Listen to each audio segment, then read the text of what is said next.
నీకు భక్తుల పోటీ పెరిగిపోయి నన్ను అస్సలు పట్టించుకోవట్లేదు స్వామి. నీకు రోజు ఒక కొబ్బరికాయ కూడా కొడుతున్నా, నువ్వు మటుకు నా మొహాన్ని ఓ కొబ్బరి చెప్పు కొడుతున్నావంతే. మాకు డబ్బివ్వు స్వామి, బోల్డ్ అంత డబ్బివ్వు స్వామి, లెక్క పెట్టుకోలేనంత డబ్బివ్వు స్వామి. మా ఆయన్ని రోజుకో కోటేసుకుని కోటీశ్వరుని చేయి స్వామి.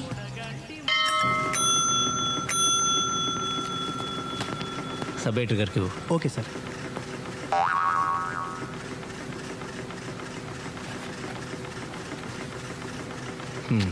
వచ్చింది పైరవి కోసం. నన్ను అరెస్ట్ చేయడానికి వచ్చినట్టు ఆ యూనిఫామ్ దేనికి? ఈ యూనిఫామ్తో అయితే ఏ పనైనా ఈజీగా అయిపోద్దని. సరే సరే, ఎవరన్నా? ఇక్కడే, కానీ లాభం లేదు సార్. సరే, మీ ఎస్పీతో నేను చెప్తా, నీకు కావాల్సిన చోటుకి ట్రాన్స్ఫర్ చేస్తా. నాది పూచి, ఓకేనా? అదే సార్, మీలాంటి పెద్దల సహాయంతో మంచి స్టేషన్కి ట్రాన్స్ఫర్ చేయించుకుంటే కాస్త గిట్టుబాటు ఉంటుందని. అది నిజమేలే. ఓ పని చేయి, హాయ్. ఓ 25,000 పట్టుకొని పొద్దున్న మా ఇంటికి వచ్చాయి. 25,000? కొత్తపేట అయితే 5,000, నువ్వు అడిగిన స్టేషన్కి 25,000. మొన్న మీ నరసింహరావుకి బోయినపల్లి స్టేషన్కి వేయించాను. ఎంత తీసుకున్నాను? 15. స్టేషన్ బట్టి ఉంటుందయ్యా, నీకు తెలుసు నాకు తెలుసు. 20 చేసుకోండి సార్. ఏయ్, ఏమనుకుంటున్నావు? బేరాలు చేయడానికి ఇదేమన్నా కూరగాయల బజార్ అనుకుంటున్నావా? ఇది న్యూస్ పేపర్. ఉయ్యాల జంపాల దిగింది కోతి మొహం. పద్మ, ఏంటి కదా చాలా హ్యాపీగా కనిపిస్తున్నావు? ముందు నోరుతారు. లాటరీ ఏమైనా తగిలిందా? అమ్మా తల్లి, నోరిప్పితే డబ్బు గురించేనా? మా పెద్ద మావయ్య గారికి సీరియస్, గంటో గడియో అంటున్నారు. మా ఆయన అంబులెన్స్ లో తీసుకెళ్తున్నారని ఫోన్ చేశారు. మీ పెదమావ గారు చావు బతుకుల మధ్య ఉంటే నేను స్వీట్ పంచమని ఏ డాక్టర్ చెప్పాడు?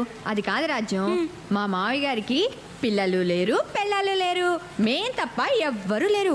కానీ 10-12 కోట్ల ఆస్తుండొచ్చు. 10-12 కోట్ల? మరేమనుకున్నావు?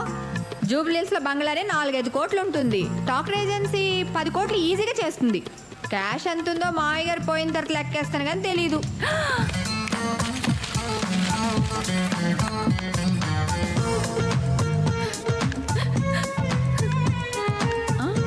అదేంటి నువ్వేడుస్తున్నావు? చెట్టంత మనిషి అంత ఆస్తిపాస్తులు కూడబెట్టి పిల్ల పిచ్చుగా లేకుండా పోతున్నారంటే నా మనసు బాధపడిందే. ఎంతైనా సాటి మనిషి కదా. నేను తోటి వాళ్ళ కష్టాలు చూసి తట్టుకోలేను, నీకు తెలుసు కదా. కాకపోతే ఆయన పైకి పోయాడు అనుకో, మేము జూబ్లీహిల్స్ బంగ్లాలకు పోవచ్చని చిన్ని ఆశ. నీ తప్పే ఉందిలే పద్మ. ఒకరి దురదృష్టం మరొకరు అదృష్టంగా మారుతుందని ఓ డాక్టర్ చెప్పాడులే. ఏంటో మా మంచితనమే మమ్మల్ని ఇలా కాపాడుతుంది స్వరాజ్యం. ఈ స్వీట్ అన్నయ్య గారికి మేము జూబ్లీహిల్స్లోకి మారిపోయాక మీరు కూడా అక్కడే ఒక చిన్న ఇల్లు అద్దెకు తీసుకుని వచ్చేయండి. ఒకవేళ మా ఇంట్లోనే చిన్న అవుట్ హౌస్ లాంటిది ఉంటే మీరు కూడా మాతో పాటే ఉండొచ్చు. మరి నేను బయలుదేరినా ఆయన ఫోన్ చేస్తారు. చూసారా సార్, ఈ డాక్టర్ల అన్యాయం. మా పెద్దనాన్నగారు బతకరు, చచ్చిపోతారని చెప్పారు. ఆయన చచ్చిపోతారని నేను చాలా కంగారు పడ్డాను సార్. కంగారు పడలేదు, ఆశపడ్డావు. మీ ఆవిడ స్వీట్లు కూడా పంచిందట మా ఇంటికి వచ్చి. దానికి కంగారు ఎక్కువ. అంటే బయట వాళ్ళ దగ్గర అయితే యాక్ట్ చేయగలం, కానీ మనం ఫ్యామిలీ ఫ్రెండ్స్ కదండి సార్. ఏమైనా దేవుడు నాకు అన్యాయం చేశాడు సార్. కలుసుకుంటుంటే కడుపు రగిలిపోతుంది. అంటే కడుపు కాలిపోతుంది. రేయ్, ఆకలి వేస్తుంది, అర్జెంట్గా ఏమైనా చదువుకో. వింటానికా తింటానికా? నేను తినడానికి ఇడ్లీ, వడ, పూరి, మసాలా దోశ, ఆనియన్ దోశ, ఊతప్పం తప్ప మిగిలినవన్నీ ఉన్నాయి సార్. మిగిలిపోయినాయా? రే, ఇక్కడ తినడం కంటే ఇంటికి వెళ్ళి మా పిల్లలంటే గడ్డి తినడం బెటరు. పదండి సార్, వెళ్దాం రండి. రే, మీ ముసలాయన పోలేదనగా ఈ కోపం. మనిషి అన్నాక ఈ రోజు కాకపోతే రేపైనా పోవడం ఖాయం. అలాగే నీకు కోట్లు కలిసి రావడం కూడా ఖాయం. అదృష్టవంతుడు రా నువ్వు. నాకు ఉన్నారు చుట్టాలు, ఇంటికి వస్తే ఛార్జీలు కూడా నేనే ఇవ్వాలి. అంటే ఉద్యోగం సంగతి అయితే నీకు తెలుసు కదా. ఈరోజు పొద్దున్న నుంచి సాయంత్రం వరకు కొట్టుకు చేస్తే ముష్టి బేరం ఒకటి కుదిరింది. అందుకే సార్, అయితే పొలిటికల్ లీడర్ అవ్వాలి లేదా పొలిటికల్ రిపోర్టర్ అవ్వాలి. మొదటిది మనం ఎలాగే అవ్వలేం సార్. ఎందుకంటే మీరు నాకు, నేను మీకు ఓటేసుకోవడం తప్ప మన పిల్లలు కూడా మనకు ఓటేరు. మీకు రెండోదే కరెక్ట్ సార్. ఇంకొంతకాలం మీరు ఇలాగే క్రైమ్ రిపోర్టర్గా ఉన్నారనుకోండి, మీరే క్రిమినల్గా మారే ప్రమాదం ఉంది. పేద ఉద్యోగం ఇప్పుడు మారదామన్నా ఆ ఎడిటర్ గాడు ఒప్పుకోడు, రానివాడు.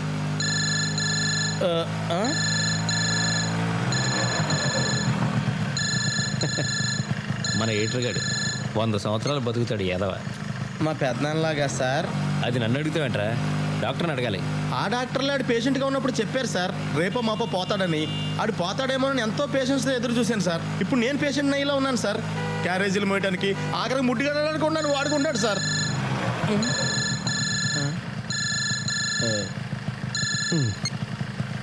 హలో. మీకు సెల్ ఫోన్ ఉన్నది ఎందుకయ్యా? ఫోన్ వస్తే ఎత్తి చావచ్చుగా. చావరు. సర్లే, మొత్తానికి దొరికావు. సార్, ముంబై ఎక్స్ప్రెస్కి కొత్తపేట దగ్గర యాక్సిడెంట్ జరిగింది, తెలుసా? తెలీదు. ఆ పంది ఫేస్ ఫోటోగ్రాఫర్ నీలాద్రి గాడు ఎక్కడున్నాడో తెలుసా? తెలీదు. వాడికి ఫోన్ చేస్తే వాడైనా లిఫ్ట్ చేసి చావచ్చుగా. చావడు. వాడిని తీసుకెళ్ళి. సార్ భోంచేద్దామని ఇంటికి వెళ్తున్నాను సార్. ఏమయ్యా, అంత ప్రమాదం జరిగితే భోంచేసి వెళ్తాను, పడుక్కుని వెళ్తాను, పళ్ళు తోముకుని వెళ్తాను. ఏంటిదంతా? బుద్ధిలేదా? ఉండదు. సిటీ ఎడిషన్ టైంకి ప్రమాద వార్త ఫోటోలతో సహా కవర్ చేయాలా? అక్కర్లేదా? అక్కర్లేదా? కావాలి. అసలు నేను చూసి లెక్క చేస్తుంటాను. Okay sir, okay.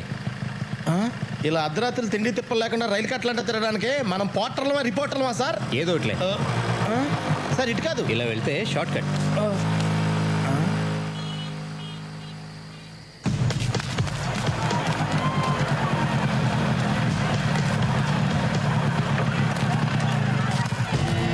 Sir sir ఈ యాక్సిడెంట్ జరిగి ఎంతసేపు అయింది? అరగంట పైన అయింది.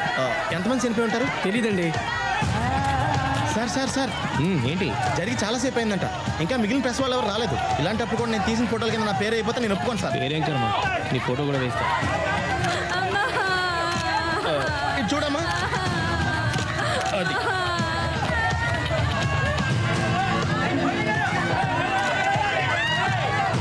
అమ్మన దొరికారు. హలో హలో, యాక్సిడెంట్ ఎప్పుడు జరిగింది? ఎంతమంది చనిపోయారు? ఏమోనయ్యా, నువ్వే వెతుకోయా బాబు.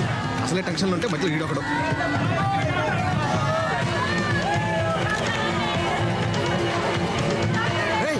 రండిరా తొందరగా. సార్ చూసావా, ఎవడికి దొరికింది వాడు పట్టుకొని పారిపోతున్నాడు. మనిషి మాంసం ఉప్పుగా ఉంటుంది కాబట్టి వదిలేశా. కాస్త రుచిగా ఉంటే ఈ శవాలను కూడా పట్టుకుపోయాడు. గొప్పగా ఉంటుందా? రే, మీ దొంగ మొక్కలు పొద్దున పేపర్లో చూసుకుంటారా? ఏరిళ్ళు రండి.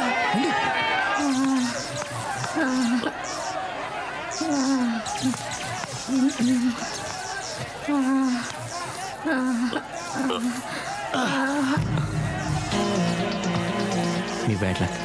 సాయం చేద్దాం అనుకున్నానమ్మా.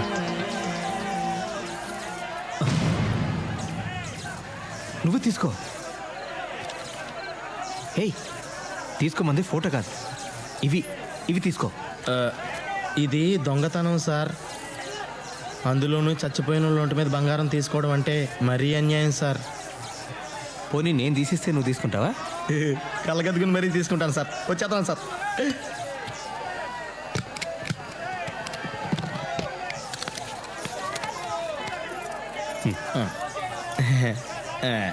ఇది నాకే.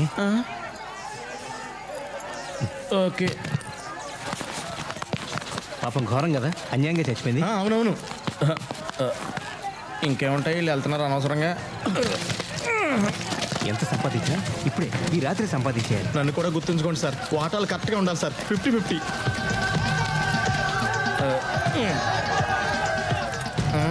హే, చైన్ లాగు.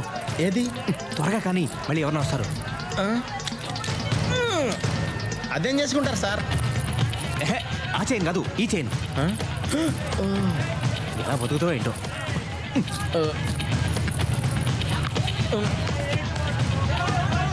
సార్ ఆ ఏసీ బోగిలోకి వెళ్తే పద, బాగా బలిసి ఉంటారు. సార్ మీరు లోపలికి వెళ్ళండి సార్. నేను బయట ఎవరు రాకుండా కాపలా కాస్తాను. సరే. అమ్మయ్యా.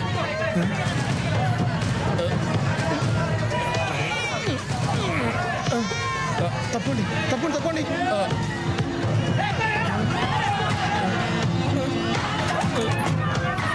సార్ ఏమైనా దొరికిందా? ముందు పట్టుకో. ఇవ్వండి, నేను పట్టుకుంటాను. తొందరగా దిగండి. చోర్ మేము జర్నలిస్టు. ఇది సరిగ్గా తగలదు.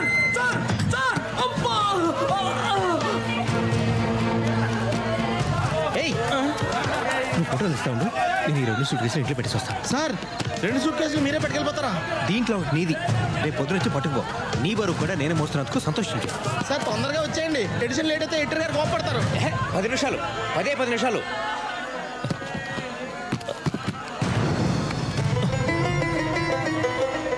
నిన్ను ఫోటోలు తీయమన్నాను కదరా. అంటే ఈ సూట్ కేసులో అంటే నీ సూట్ కేసు పట్టుకుని ఎక్కడికైనా పారిపోతాను అనుకున్నావా? రామరామ ఎంత మాట సార్. అంటే మీరు ఒక్కళ్ళే 2 సూట్ కేసులు పట్టుకుని వెళ్ళలేరు కదా అని. సరే సరే త్వరగా. ఇదిగో. అలాగే 2 ఉన్నాయి సార్. అమ్మయ్య వచ్చేసా. ఏయ్, ఆ రెండిట్లో ఒకటే నీది. Sorry sir.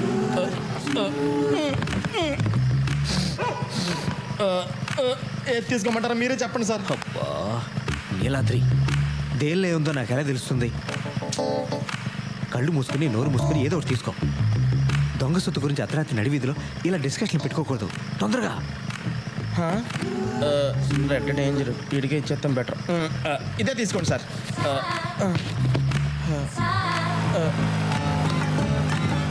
సార్ తొందరగా వచ్చేయండి.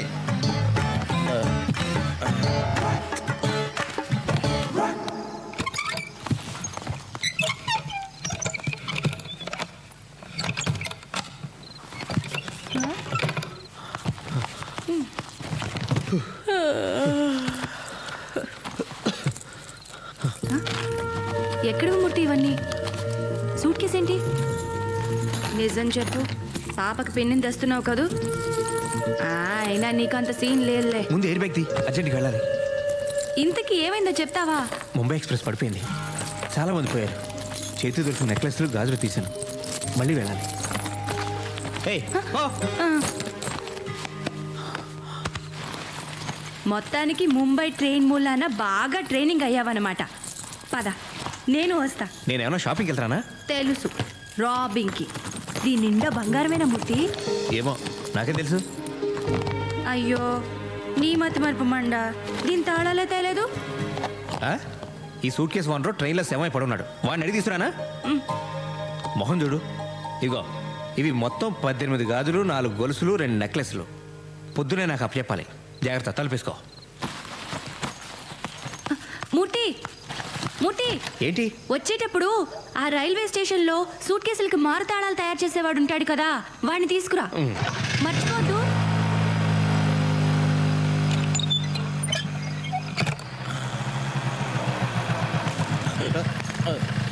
ఏంటది? మా ఆవిడిచ్చింది సార్. ఎన్నిసార్లు తిరుగుతారు? అంత ఆశ పనికిరాదు. ఈ బస్తాడు తెస్తే చాలందండి. ఎంతసేపు నీ స్వార్థమేనా? తెచ్చినోడు 2 సంచులు లేవచ్చుగా. ఊరుకోండి సార్. ఈ హైదరాబాద్లో ఎవరిదారు చూసుకోవడానికి టైం లేదు. ఇంకోటి నేను ఎక్కడ చూడగలను? తొందరగా పోనండి, చల్లారిపోతుంది. मंत्री जी, आंध्रा में मुंबई एक्सप्रेस का एक्सीडेंट हो गया। ये तो आपको पता है। मेरा भाई धीरूलाल के सूटकेस में करोड़ों का डायमंड्स है। वो डायमंड्स मेरे हवाले करने का जिम्मेदारी आप पर है। ये जिम्मेदारी निभाने के लिए मैं आपको 50 लाख दूंगा, अब भी दूंगा। ये जिम्मेदारी आप पर रही साहब। आप फिक्र मत कीजिए, आपका काम हो जाएगा। जी, मैं रेलवे मिनिस्टर का पीए बोल रहा हूँ।